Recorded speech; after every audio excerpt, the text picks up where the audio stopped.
আসসালামু আলাইকুম। ভালো আছেন সবাই? আলহামদুলিল্লাহ। আজকে নিশ্চয়ই আপনারা এই যে এখানে একত্রিত হয়েছেন হাজার হাজার মানুষ, আমি আছি আলহামদুলিল্লাহ মোটামুটি। এই যে হাজার হাজার মানুষ, আপনারা এই যে রাত্রি 10টা সাড়ে 10টা পর্যন্ত আপনারা একত্রিত এখানে সবাই আছেন। আপনারা নিশ্চয়ই দেখেছেন, জানেনও আপনারা যে এই যে আগামী 12 তারিখে যে ফেব্রুয়ারি 12 তারিখে যে নির্বাচন, এই নির্বাচনের অফিসিয়াল কাজ শুরু হয়েছে আজকে সকাল থেকে, গতকাল রাত 12টা থেকে। আমি সিলেটের পূর্ণভূমি থেকে নির্বাচনের এই প্রচারণার কাজ আজকে আল্লাহর রহমতে শুরু করেছি। সিলেট থেকে দুপুরবেলায় রওনা দিয়ে আস্তে আস্তে পথের মধ্যে হাজার হাজার হাজার মানুষ বিভিন্ন জায়গায় দাঁড় করিয়েছে। তাদের সাথে দেখা সাক্ষাৎ মোলাকাত করে আস্তে আস্তে অনেক দেরি হয়ে গেছে। আমার আসার কথা ছিল অনেক আগে। সেই জন্যই আমি প্রথমেই আপনাদের কাছে ক্ষমা প্রার্থী যে এত দেরি হয়ে গিয়েছে। কিন্তু ওই মানুষগুলা কি চাইলেও তো আসতে পারে না, আসতে পারে, আসা যায় না। আপনারা যেরকম এই যে ঘন্টার পর ঘন্টা ধরে অপেক্ষা করছেন, ওই মানুষগুলা মা বোনেরা, মুরব্বীরা, ভাইরা সবাই আস্থার ধার দিয়ে অপেক্ষা করছিল, হাজার হাজার মানুষ। এখন প্রিয় ভাই বোনেরা, এই যে আপনারা এখানে এত রাত্রি দাঁড়িয়ে আছেন বা অপেক্ষা করছেন এখানে, কেন আমরা এখানে একত্রিত হয়েছি? আমরা একত্রিত হয়েছি যে আগামী 12 তারিখে যে নির্বাচন, সেই নির্বাচনে আমরা সকলে সেই অধিকারটি প্রয়োগ করব। কোন অধিকার? যে অধিকারটি আমাদের কাছ থেকে, এইটাকে নামিয়ে দেন, এটাকে এই রোস্টামটাকে কাজ করে দেন, কাজ করবেন, অথবা নিচে নামিয়ে দেখতে পাচ্ছেন। এখন ঠিক আছে? ঠিক আছে। এখন এই যে 12 তারিখে যে নির্বাচন, এই নির্বাচনে আপনারা আপনাদের রাজনৈতিক অধিকার প্রয়োগ করবেন। কি সেই রাজনৈতিক অধিকার? সেই রাজনৈতিক অধিকার হচ্ছে আপনারা আপনাদের ভোটের অধিকার প্রয়োগ করবেন, যে অধিকারটি গত 15 বছর আপনাদের কাছ থেকে কেড়ে নেওয়া হয়েছিল। শুধু ভোটের অধিকারই কেড়ে নেওয়া হয় নাই, একই সাথে মানুষের কথা বলার অধিকারও কেড়ে নেওয়া হয়েছিল। গত 15 বছর এরকম কোন নির্বাচনী জনসভা দেখেছেন? গত 15 বছর যে এই যে তথাকথিত ভোটের নামে যে ভোট হয়েছে, কেউ ভোট দিতে পেরেছেন কি ভাই? পিছনে যারা আছেন কি পেরেছেন? পারেননি। কিন্তু এই যে আজকে যে ভোট হতে যাচ্ছে, আগামী কয়েকদিন পরে 12 তারিখে যে ভোট হবে, আমাদের বাংলাদেশের মানুষের এই অধিকারকে প্রতিষ্ঠিত করতে গিয়ে বহু মানুষ জীবন উৎসর্গ করেছে। এই ব্রাহ্মণবাড়িয়াতে অন্তত 15 জন মানুষ তারা শহীদ হয়েছে, আরো শত শত মানুষ তারা বিভিন্ন রকম ভাবে আহত হয়েছে। এখন প্রিয় ভাই বোনেরা, 71 সালে বাংলাদেশের মানুষ যুদ্ধ করে এই দেশকে স্বাধীন করেছে। 2024 সালের 5ই আগস্ট আবারও এই দেশের মানুষ দল মত নির্বিশেষে সব ধরনের মানুষ সেই স্বাধীনতাকে রক্ষা করেছে। প্রিয় ভাই বোনেরা, 71 সালে যখন মুক্তিযুদ্ধ হয়, তখন কি আমরা কেউ দেখেছিলাম কে আমরা মুসলমান আর কে আমরা হিন্দু বা কে অন্য ধর্মের মানুষ? কেউ আমরা দেখিনি। আমরা দেশ স্বাধীন করার জন্য জীবন বাজি রেখে যুদ্ধ করেছি।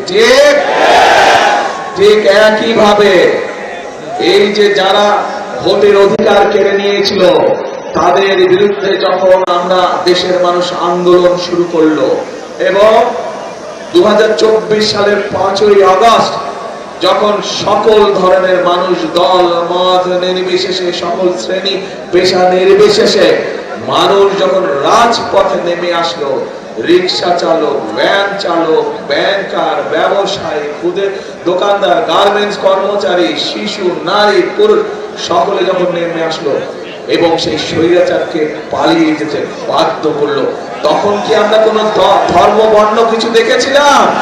কোন ধর্ম বর্ণ দেখিনি।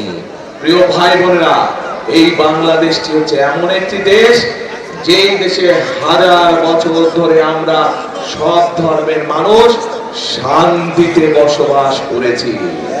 কিন্তু আমরা দেখেছি অতীতে, এই কয়েক বছর আগে আমরা দেখেছি যে আমাদের অন্য ধর্মের, আমরা যারা মুসলমান, আমরা দেখেছি অন্য ধর্মের ভাইদেরকে কি বোনদেরকে তারা কিভাবে নির্যাতন করছে, কিন্তু একটি ঘটনার বিচার তারা করে না। প্রিয় ভাই বোনেরা, গণতন্ত্রকে আমরা, স্বাধীনতাকে 2024 সালে, 71 সালে অর্জিত স্বাধীনতাকে 2024 সালে রক্ষা করেছে আমাদের ভাই বোনেরা, জীবন দিয়েছে। প্রায় 1,500 মানুষকে তারা হত্যা করেছে, 20-25 হাজার মানুষ আহত হয়েছে বিভিন্ন ভাবে। এই স্বাধীনতাকে আমাদের অর্থবহ করতে হবে। অর্থবহ করতে হলে আমরা চাই এই বাংলাদেশকে এমন একটি দেশ রূপে গড়ে তুলতে যেখানে সব ধর্মের মানুষ আমরা নিরাপদে থাকবো, শান্তিতে থাকবো। তাই যদি করতে হয় আমাদেরকে ঐক্যবদ্ধ থাকতে হবে। পারবেন আপনারা ঐক্যবদ্ধ থাকতে? ইনশাআল্লাহ। আসুন এবার ভোট তো দিবেন 12 তারিখে, দিবেন না? কখন যাবেন ভোট দিতে? সকালে গেলে হবে না। সব ভোট কেন্দ্রে, যার যার এলাকার ভোট কেন্দ্রে ফজরের জামাত আদায় করবেন ভোট কেন্দ্রের সামনে। পারবেন? তাহাজ্জুদের সময় উঠতে হবে এইবার। পারবেন? কারণ অনেক ষড়যন্ত্র হচ্ছে এই ভোটকে, ওই এর আগে যেরকম তথাকথিত ভোট এসেছিল, আমুদ নির্বাচন হয়েছিল, নিশিরাতের নির্বাচন হয়েছিল, এবারও ভোট নিয়ে কিন্তু ষড়যন্ত্র হচ্ছে। পত্রিকার পাতায় খবর এসেছে, বিভিন্ন সোশ্যাল মিডিয়াতে খবর এসেছে, দেখেছেন না? বিদেশে আমাদের যে ভাইরা আছে, যারা প্রবাসীরা আছে, তাদের জন্য যে ব্যালট পেপার পাঠানো হয়েছে, কিভাবে একটা দল সেই ব্যালট পেপারকে দখল করেছে, দেখেছেন এই সংবাদ? কাজে এই ষড়যন্ত্র দেশের ভিতরেও চলছে। এই জন্যই বলছি তাহাজ্জুদের নামাজ পড়তে হবে। ভোর রাতে উঠে তাহাজ্জুদের নামাজ পড়বেন, তারপরে ঘর থেকে বের হবেন, যার যার ভোট কেন্দ্রে গিয়ে ওইখানে দাঁড়িয়ে ওখানে ফজরের জামাতে নামাজ আদায় করতে হবে। পারবেন? কে পারবেন? হাত তুলেন তো। আলহামদুলিল্লাহ, এত মানুষ পারবে, তাহলে ইনশাআল্লাহ বিজয় সুনিশ্চিত। এখন নামাজ পড়ে, ফজরের নামাজ পড়ে ভোটের লাইনে দাঁড়িয়ে যাবেন। ভোট কেন্দ্র খোলার সাথে সাথে সিল দিবেন। কোথায় সিল দিবেন? ধানের শীষ। একই সাথে ধানের শীষের সাথে আমাদের এখানে দুজন সহকর্মী আমাদের আছে যারা আন্দোলন সংগ্রামে আমাদের সাথে ছিলেন। একজন হচ্ছে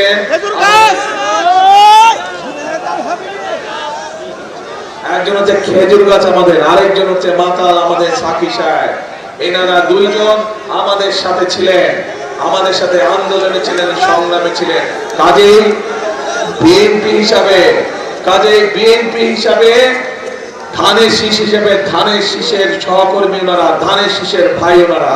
কাজেই ধানের শীষের যত নেতা কর্মী আছে, ধানের শীষের যত ভাইরা আছে, তাদের সকলের দায়িত্ব হচ্ছে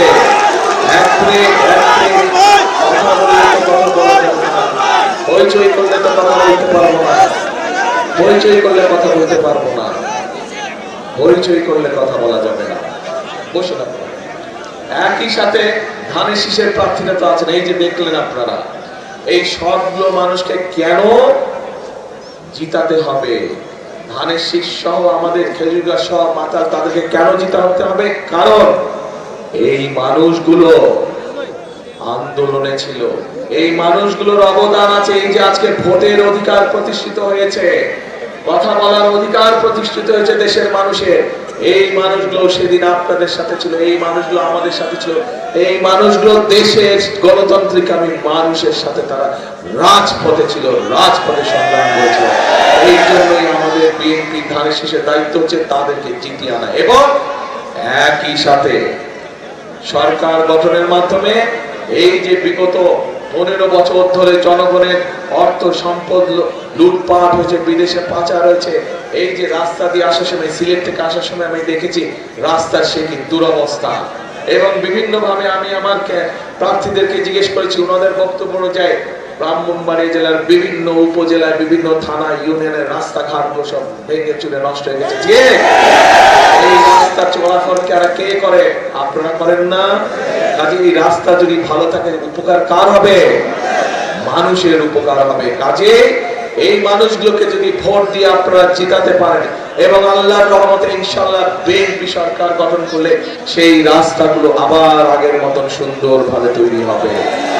একইভাবে আমাদের সন্তান, এই এলাকার সন্তানরা যারা স্কুল কলেজে লেখাপড়া করে, স্কুল কলেজগুলো নষ্ট হয়ে গিয়েছে, ভেঙে চুরে গিয়েছে, সেগুলোর মেরামত দরকার আছে না? মেরামত দরকার আছে।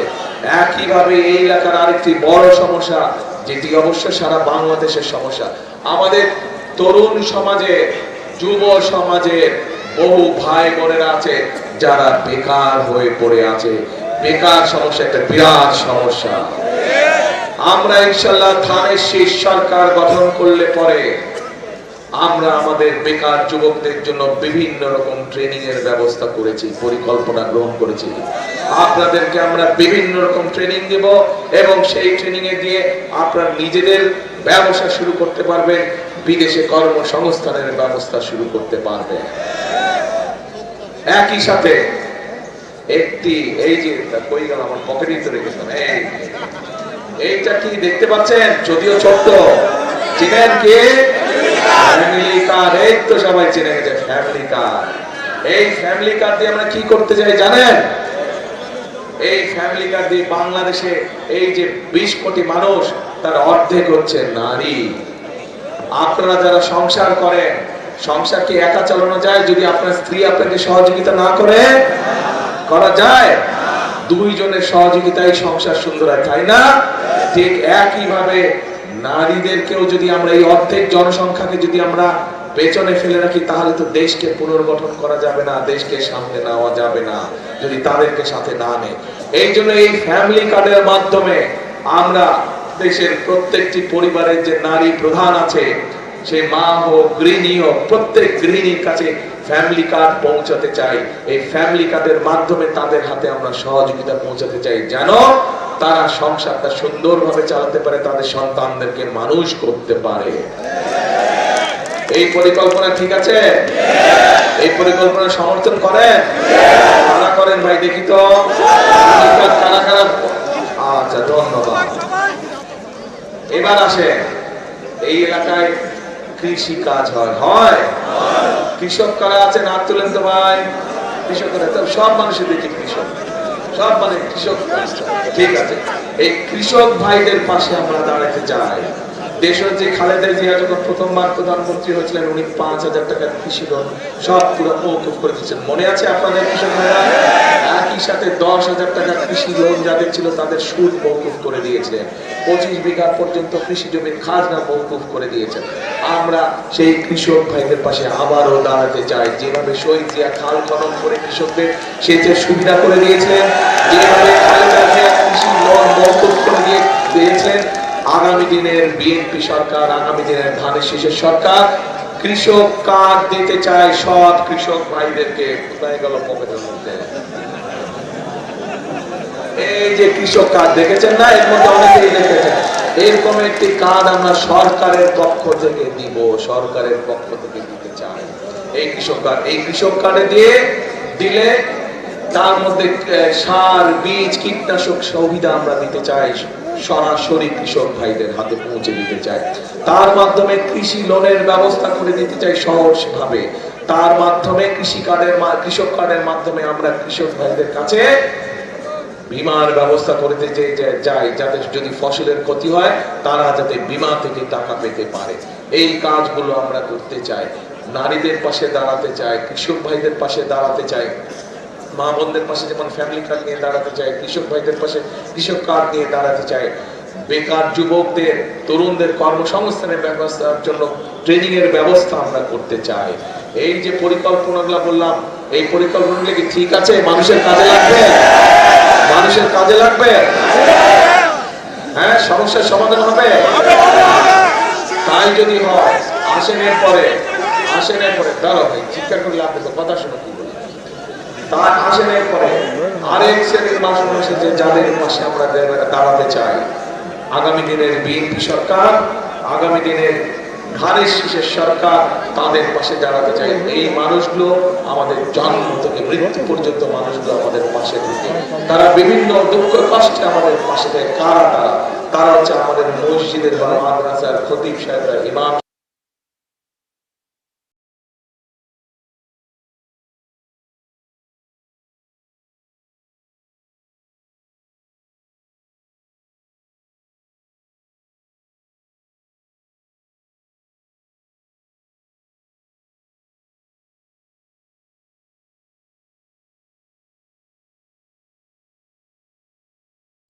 এরপরে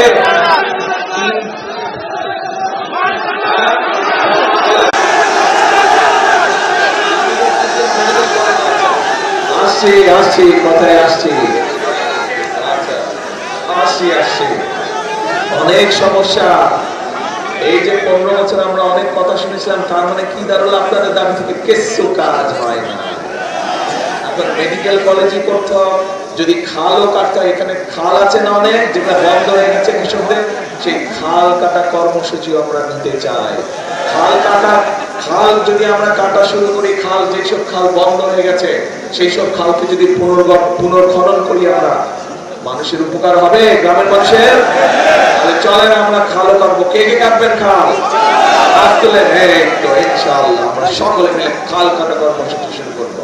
এখন যেই পরিকল্পনার কথাগুলো সব আপনাদের সামনে তুলে ধরলাম, মন দিয়ে শুনেন, একদম 2 কান খারাপ করে শুনেন।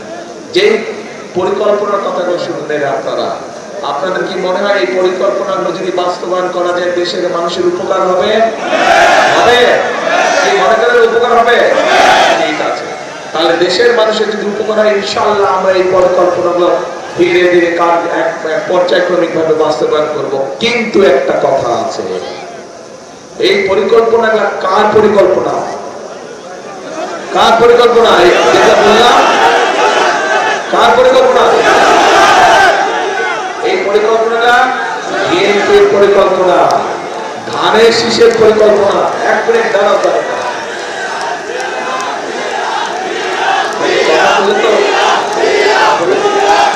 এই যে পরিকল্পনা আপনার হাত তুলে বলেন যে যদি এটা বাস্তবায়ন করা যায় দেশের মানুষের উপকার হবে, এই পরিকল্পনাটা হচ্ছে ধানের শীষের পরিকল্পনা। কিন্তু ধানের শীষের পরিকল্পনা তো তখনই বাস্তবায়ন করা যাবে যখন দেশের মানুষ, ব্রাহ্মণবাড়িয়া জেলার প্রত্যেকটি 6টি আসনের মানুষ যখন কি কাজটা করবে? ধানের শীষকে জয়যুক্ত করবে। একই সাথে ধানের শীষের সাথে যে 2 ভাই আছে, খেজুর গাছ এবং মাতাল, তাদেরকেও জয়যুক্ত করবে। তাহলে এই কাজগুলো করা সম্ভব। আমরা কাজগুলো ইনশাআল্লাহ করবো, আপনারা আমাদেরকে জিতালে। কিন্তু আপনাদেরকে আমরা করব 10টি কাজ, আপনাদের করতে হবে 1টি কাজ। কি কাজ? যেখানে সঠিক মার্কা, সেই সঠিক মার্কায় সিল মারতে হবে। কখন যাবেন ভোটের দিন? ভোট কেন্দ্রে, ফজরের ওয়াক্তে। ফজরের নামাজ কোথায় আদায় করবেন? ভোট কেন্দ্রের সামনে, ইনশাআল্লাহ। তাহলে কথা হলো একটাই, এখন মন দিয়ে শুনেন কি বলে। কথা হলো একটাই, করব কাজ, করব দেশ। সবার আগে আবার বলি, করব কাজ, করব দেশ। সবার আগে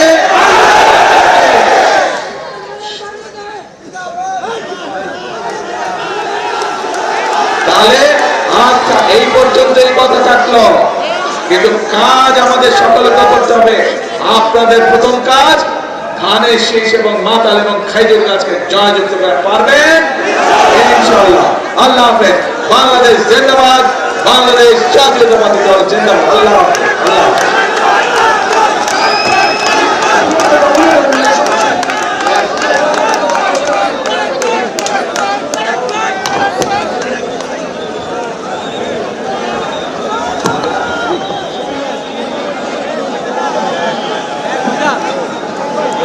বেড়ে গেছে